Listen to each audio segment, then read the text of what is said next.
குலத்திடில் தோன்றும் மணி விளக்கை தாயை குடல் விளக்கம் செய்த தாமோதரனை தூயமாய் வந்து நாம் தூமலர் தூவி தொழுது வாயினால் பாடி மனத்தினால் சிந்திக்க போய பிழையும்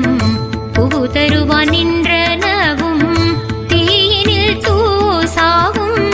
செப்பேலோரும் பாவாய். மாயனை மன்னுவட மதுரை மைந்தனை தூய பெருநீ